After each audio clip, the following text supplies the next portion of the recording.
Assalamualaikum warahmatullahi wabarakatuh. Kembali lagi dalam program acara Kata Mutiara bersama saya Muhammad Dini dan guru kita tercinta Habib Ahmad Mustafa.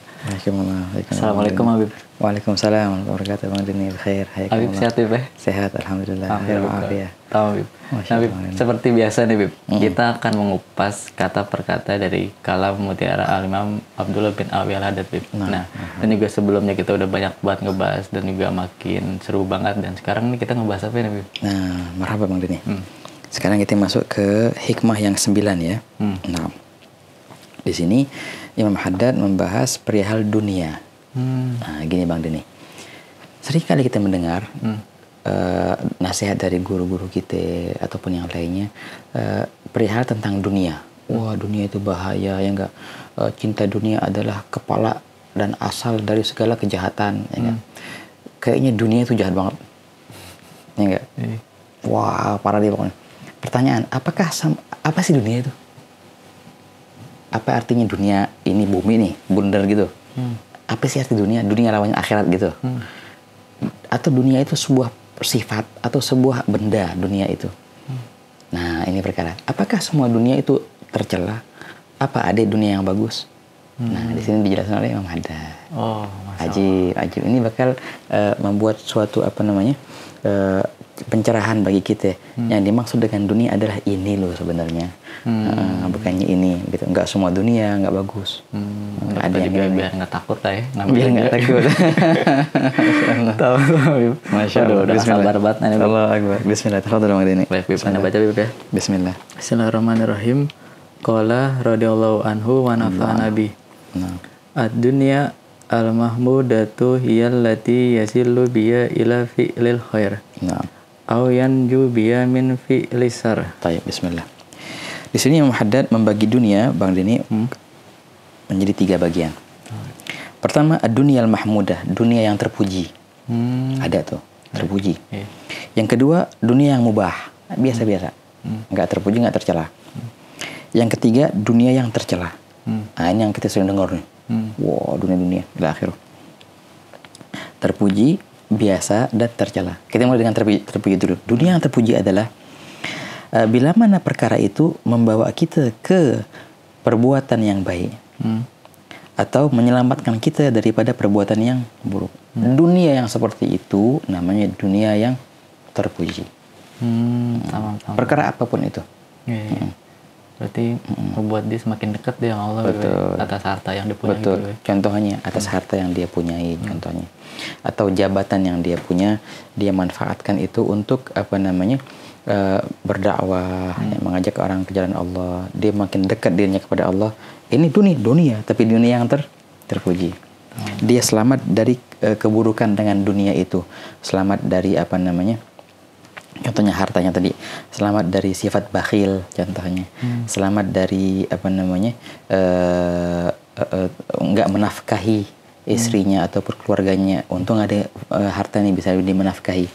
Itu semua perkara yang menyelamatkannya dari segala keburukan. Itu dunia, betul itu dunia, tapi dunia yang terpuji. Ini yang pertama di mana ini. Kedua, wad dunyal mubahatu hiya allati la yaqa'u bi sababiha fi tarki ma'mur wala rukub mahdhur. Yang kedua, dunia yang mubah. Dunia yang mubah, yang enggak terpuji, enggak tercela. Dialah dunia yang tidak menyebabkan meninggalkan perkara yang diperintahkan oleh Allah Ta'ala ataupun melaksanakan perkara yang dilarang oleh Allah Ta'ala. Ini dunia yang biasa-biasa aja. Dengan harta ini, contohnya harta, dia nggak ninggalin wajib dan dia nggak ngebuat yang haram. Standar gitu. Dunia apaan nih? Nah, itu yang mubah itu. Nggak membuat dia lupa dari Allah, memang, dan nggak membuat dia ingat kepada Allah. Dunia itu. Nah, nggak makin dekat, pula nggak makin jauh. Nah, itu dunia yang mubah. Baik. Nomor 3. Nah, ini dia nih, wad dunyal madhmumah. Adapun dunia yang tercela, ala lisan kitab wa sunnah, seringkali kita mendengar di Al-Qur'an perihal tentang dunia.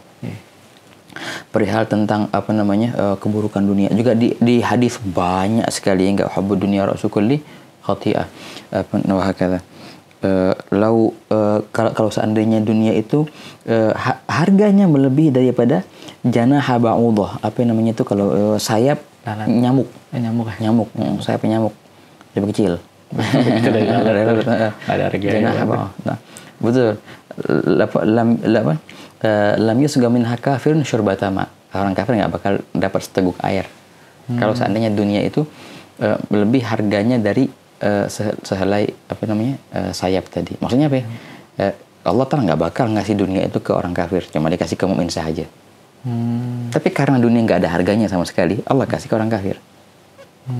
Kalau seandainya dunia itu mempunyai harga, walaupun seperti sehelai sayap nyamuk, maka nggak bakal Allah Ta'ala rela untuk ngasih ke orang kafir. Gitu artinya. Ini suatu celaan yang sangat luar biasa dunia kan. Wah, dunia itu berarti parah banget ya. Dunia apaan sih yang kayak gitu? Apakah dunia itu sama dengan harta? Sama dengan jabatan? Enggak. Bisa jadi dunia itu adalah ilmu, Bang Denny. Itu sih. Kok bisa? Bisa jadi dunia itu adalah ketaatan. Loh kok bisa? Zahirnya gambarannya suatu ibadat.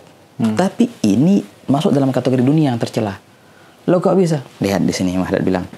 Apa sih dunia yang mazmumah? Hiya allati yaqa'u bisababiha fi tarki ta'ah aw fi'li ma'siyah. Dunia yang tercela adalah yang menyebabkan kita meninggalkan ketaatan. Atau menyebabkan kita jatuh kepada kemaksiatan. Itu namanya dunia. Oh, yang berbau-bau maksiat dulu. Betul. Ataupun meninggalkan ketaatan. Ada orang, tapi kita nggak boleh seutuh sama orang ya. Ada orang contohnya, kita nilai diri sendiri lah, jangan nilai yang lain. Ada orang pakai baju kayak gini nih. Wah, kan kelihatan bagus. Tapi niatnya apa? Niatnya pamer contohnya. Niatnya bisa dapat apa gitu dari yang lain gitu, dapat dunia dari yang lain. Dia menggunakan poster baju ini demi mendapatkan perihal yang fana. Ini berarti baju ini walaupun zahir perihal yang sunnah, tapi hakikatnya dunia. Orang hadir di majelis contohnya, tamam. Zahirnya hadir di majelis, tapi hakikatnya apa? Kadang-kadang memanfaatkan momen untuk ketemu dengan perempuan contohnya.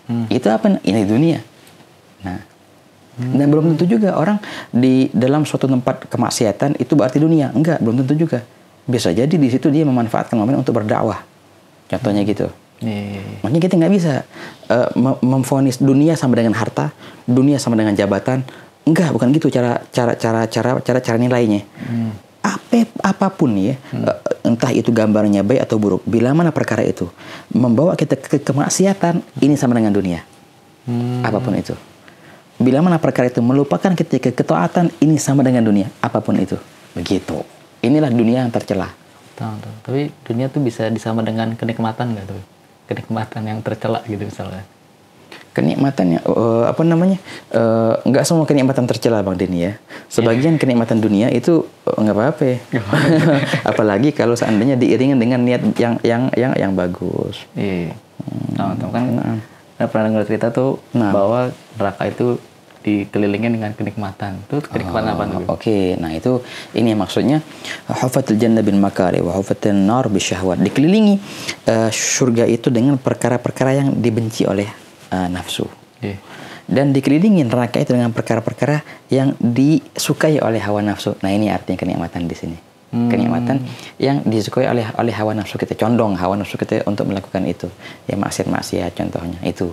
Nah ini betul inilah yang dinamakan dunia al-madmumah tadi. Yang bakal menjeret kita ke neraka.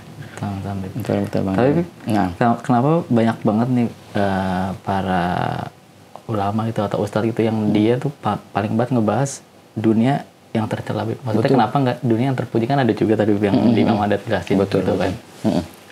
Karena emang identiknya kalimat dunia itu untuk menjadi dunia terpuji dengan apa yang kita fahamin ya.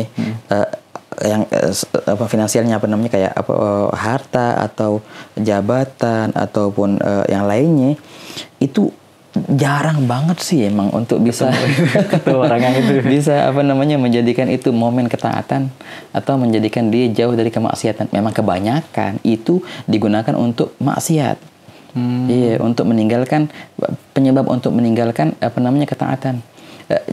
Pasti ada Bang Denny. nggak mungkin nggak orang yang kaya raya tapi masya Allah ada, tapi kebanyakan apa?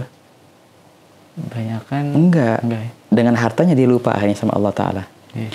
Tapi masih ada orang-orang yang menjadikan hartanya itu wasilah untuk dia berdekat kepada Allah Taala. Enggak. Ada enggak orang-orang yang menjadikan jabatannya itu sebagai perantara untuk dia dekat kepada Allah Taala? Ada, tapi banyak. Sangat dikit.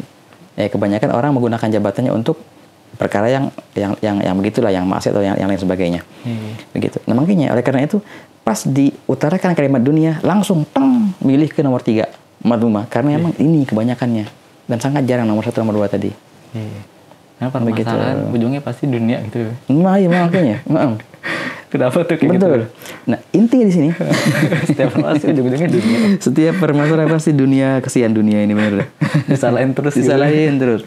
Nah, kalau kita memahami dunia itu adalah bukan suatu benda atau bukan suatu perkara, dunia adalah ini nih.